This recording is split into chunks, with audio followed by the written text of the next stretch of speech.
자, 먼저 급수 설비, 물을 이렇게 공급해주는 설비가 급수 설비죠. 세면기, 변기, 싱크대, 그리고 위생기구. 보통은 도기를 쓰기 때문에 위생도기라는 말도 쓰고요. 도자기로 만들어진 거죠. 물이 필요한 장소에 필요한 수량을 필요 압력으로 공급하는 설비입니다. 여기 압력이라는 말이 나오는데 우리가 만약에 생각을 한번 해보면 물이 이렇게 옆에 바로 있고요. 호스로 이렇게 당겨서 내가 물을 틀었어요. 그러면 이 떨어지는 힘이 없기 때문에 물이 세게 나오지도 않을 뿐더러 원하는 양을 내가 이렇게 사용을 하기가 좀 불편합니다. 그래서 일반적으로는 이렇게 건물 옥상에 물탱크를 두고요. 이렇게 물이 떨어지는 힘으로 우리가 물을 공급받아서 샤워도 하고 설거지도 하고 이렇게 사용을 하고 있죠. 급수 방식 몇 가지가 나옵니다. 수도 본관이 공급 가능한 높이 이상의 높이에 있는 위생기구는 가압 장치를 이용하여 필요 압력을 충족시키게 됩니다. 수도 본관이라는 건 우리가 건물이 이렇게 있으면은요, 도시에 흐르고 있는 상수도에서 우리 집으로 당기는 그 배관이 수도 본관이고요. 공급 가능한 높이 이상의 위치에 있다는 것은 이 높이보다 높게 있는 경우입니다. 만약에 이렇게 집에 있는 수도 본관이 밑에서 바로 당기는 수도 직결 방식이다 라고 한다면 수도 직결 방식은 이렇게 물탱크를 이고 있는 게 아니라 여기서 바로 물을 끌어서 사용을 하기 때문에 떨어지는 압력이 발생하지 않습니다. 그래서 여기서 만약에 내가 샤워를 한다. 그럼 물을 당길 때 힘이 없어요. 그래서 압력을 가하는 장치를 이용하여 물을 쏴주는 방식을 써야 그 압력을 충족시킬 수 있다라는 이야기입니다. 자, 먼저 수도 직결 방식 볼게요. 수도 본관에서 급수관을 당겨서 필요 개소에 직접 급수하는 방식입니다.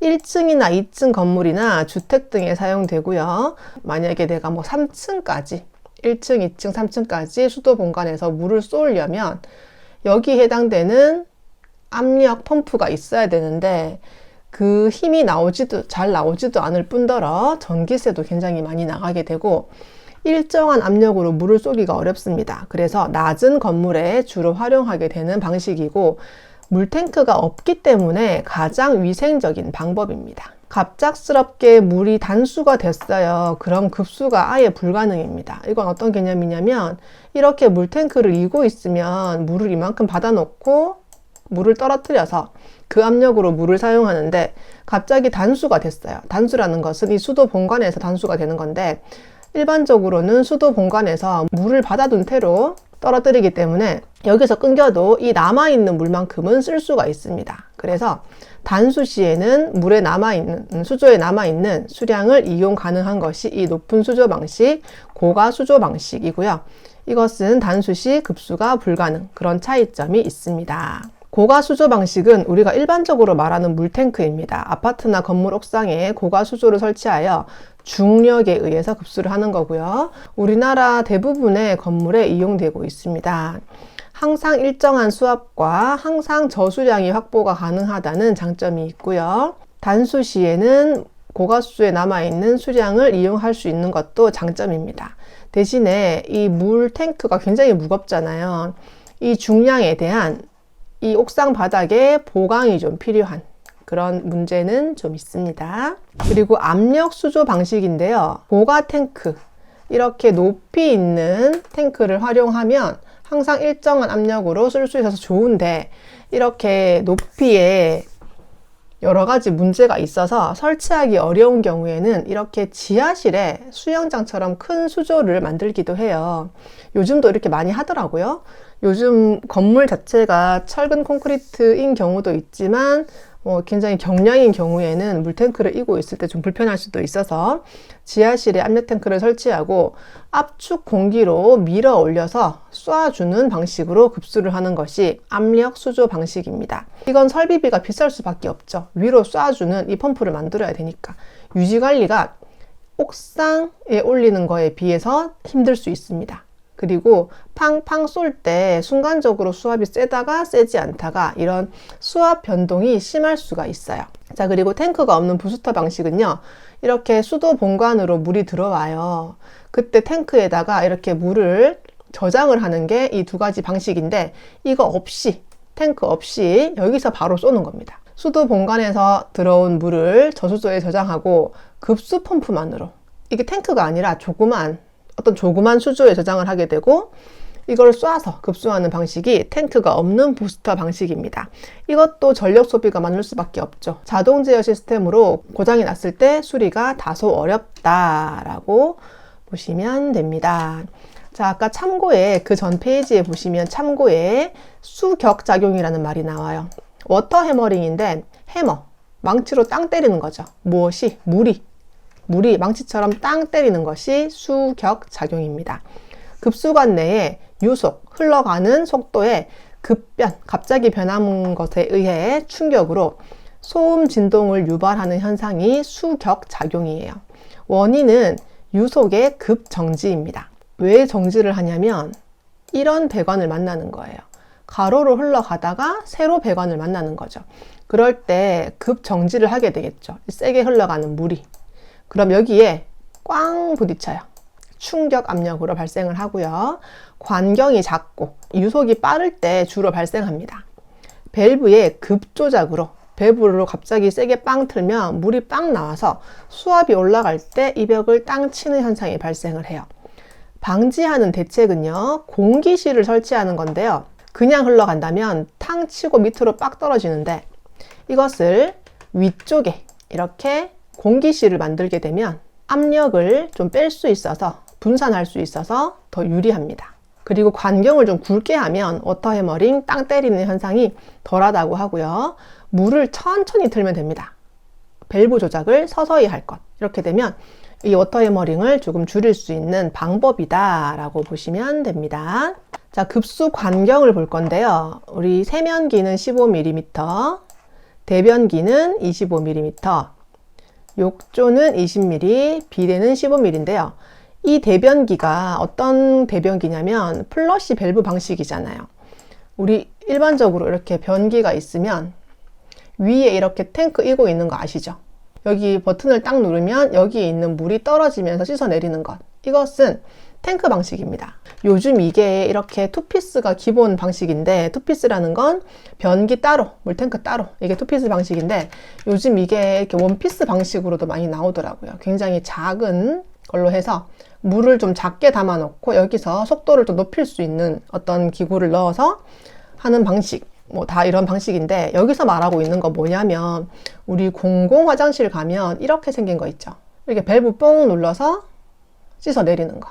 이게 플러시 밸브예요. 세정 밸브라고 합니다. 이걸 누르면 물을 가둬놓고 내리는 게 아니라 수도에서 물을 세게 틀어서 씻어 내리는 거예요. 언제 좋냐면 우리 뭐 공항이나 아니면 되게 사람들이 많이 왔다 갔다 하는 곳, 그런 곳은 우리 가정처럼 물탱크에 물을 받을 시간이 없어요. 그래서 바로 수도에서 물을 틀어야 될 때 많이 쓰는 것이 이 플러시 밸브, 다른 말로 세정 밸브입니다.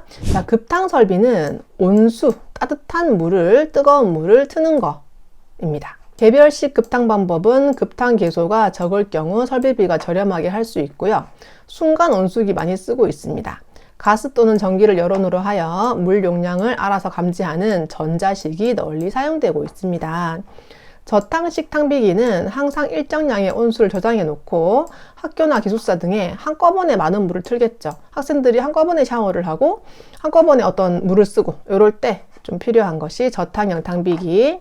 기수혼합식은 공기, 물입니다. 병원이나 공장 등 증기를 여론으로 하는 경우 증기를 직접 물속에 불어넣어 증기는 굉장히 뜨거워요. 그래서 물을 순간적으로 가열하는 방식이 기수혼합 방식입니다. 자, 그리고 중앙식 급탕 방법인데요. 중앙기계실에서 가열된 온수를 배관을 통하여 각 사용소에 공급하는 방식입니다. 호텔이나 병원, 아파트, 급탕 개수가 많은 대규모 건축물에 적용 시 경제적입니다. 자, 배수 설비 보겠습니다. 배수는 하수도에 물을 흘려내는 거예요. 배수의 종류는 오수와 우수가 있습니다. 우리 길 가다가 보면, 산책하다 보면 우수관이라는 게, 우수 트랩이라는 게 보여요. 빗물, 용수, 오염되지 않은 것은 우수관으로 나가고요. 오염된 것은 오수관으로 나갑니다. 생활하수와 산업폐수가 있는데, 생활하수는 일단 대변기, 소변기, 비대 등에서 나오는 더러운 물, 잡배수는 세면기, 욕조, 싱크대, 주방기구, 세탁기 등에서 나오는 잡배수. 이런 것들은 오염되어 있는 거기 때문에 어떤 처리를 거쳐서 나가야 되는 것이라고 보시면 되겠고요. 특수폐수는 공장이나 병원, 연구소 등에서 다량의 유기물이나 유지, 약품을 포함한 것으로 유해성이 있는 것. 일반 배수구나 하수도에 방류할 수 없고요. 따로 걸러서 내보내야 되는 아이입니다. 그래서 지금 요즘 보시면 우리 집에도요, 우수관이 있는데 그게 어디 있냐면 베란다에 보면 이렇게 나가는 관이 있어요. 그런데 그 관에다 세탁기를 연결하시는 분이 계시는데 그건 안 되는 거죠. 이게 지금 같은 배관이 아니기 때문에 굉장히 환경적으로 안 좋은 행동이다라고 보시면 좋겠습니다. 자, 그리고 트랩에 대한 내용 한번 볼게요. 하수관에서 배수관에서 유해가스의 역류를 방지하는 것. 배수관의 일부에 봉수가 고이도록 하는 기구입니다. 여기 그림을 보시면 이 트랩이라는 아이인데요. S 형태라서 S트랩이고요. 세면기나 대변기에 많이 사용되는 겁니다. 사이펀 작용으로 봉수의 파괴 가능성이 높은데, 봉수가 파괴된다는 것은 뭐 배관이 깨지는 게 아니라 이 물이 사라지는 게 봉수의 파괴예요. 사이펀 작용이라는 건 여기에 세면대에 한꺼번에 많은 물을 가뒀다가 내가 옆 밑에 이 구멍을 뻥 열어주면 순간적으로 물이 빵 나가게 되는데 나가는 속도가 빨라요. 그래서 이 봉수라고 하는 고여있는 물을 끌고 가버리는 겁니다. 그게 사이펀 작용으로 인한 봉수의 파괴예요. 그럴 가능성이 높은 것이 S트랩, 세면기나 대변기에 많이 사용되고요. P트랩이라는 것은 벽체 내에 꽂는 겁니다. 한번 꺾어서 벽체로 꽂는 거예요. 이렇게 더러운 물들이 모이는 곳에서 가스가 발생하는데 이게 역류해서 올라오는 것을 막아주는 역할을 하고 있습니다. S트랩보다는 봉수에 안전합니다. 왜냐하면 S트랩은 한꺼번에 쫙 당기면 밑으로 뻥 떨어지는 압력 때문에 봉수를 가져갈 가능성이 높은데 이건 옆으로 가기 때문에 유속이 비교적 빠르지 않습니다. 이게 더 빠르다는 거죠, S트랩이.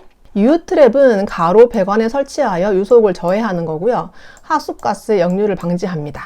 이건 어떤 거냐면 세면기에서 나온 하수와 변기에서 나온 하수와 뭐 이런 것들을 싹 다 모아서 하수도로 나갈 때 한 번 더 꺾어주는 이런 역할이에요.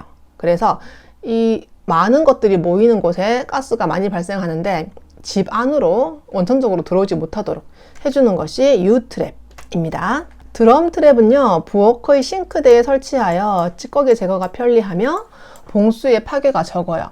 싱크대에서 음식물 찌꺼기 되게 많이 나오잖아요. 여기 쏙 들어가면 찌꺼기가 이렇게 쌓입니다.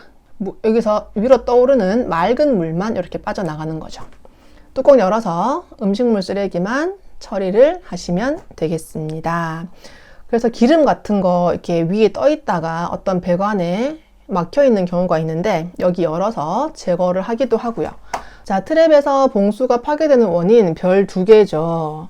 자기 사이펀 작용이 있고요. 유도 사이펀이 있어요. 아까 사이펀이라는 것은 이렇게 물을 끌고 나가는 그런 작용인데 순간적으로 세면기에 물을 많이 받았다가 뚜껑을 한꺼번에 뽕 열면 봉수를 끌고 가버리는 것이 자기 사이펀이에요. 유도 사이펀이라는 것은 어떤 배관이 이렇게 있고요. 여기서 물을 흘린 게 아니라 다른 데서 한꺼번에 많은 물이 흐르면서 관 자체에 압력이 올라간 거예요. 그래서 여기 있는 봉수를 끌어가 버리는 것. 그것이 유도되었다. 유도 사이펀이고 흡출처럼 이렇게 반대 방향으로 흡출시켜 버리기도 해요. 그리고 모세관 현상이라는 것은 트랩에서 섬유 찌꺼기나 머리카락이 걸린 경우 이렇게 머리카락이 걸려 있는 거죠. 그러면 이 머리카락이나 어떤 걸레에 섬유 이런 것들을 따라서 물이 흡수돼서 나가버리는 것. 그게 첫 번째 모세관 현상이고 두 번째 모세관 현상은 여기 실금이 갔어요.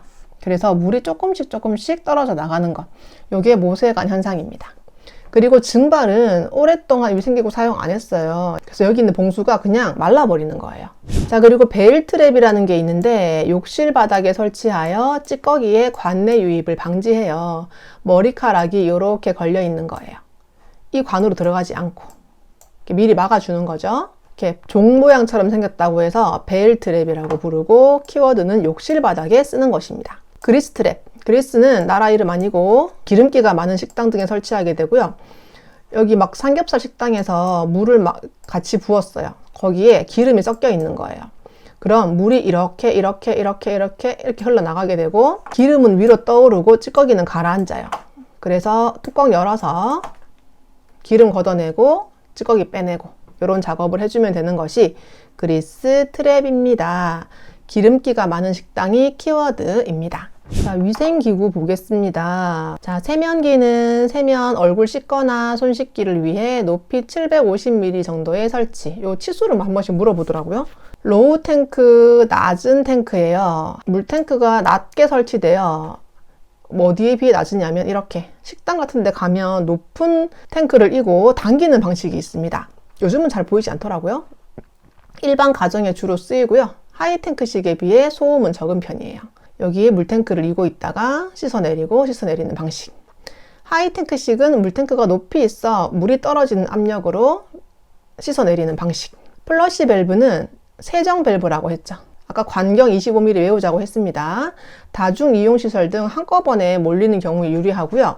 급수관에서 핸들을 누르면 일정량의 물이 방출되어 변기를 세정하는 방식입니다.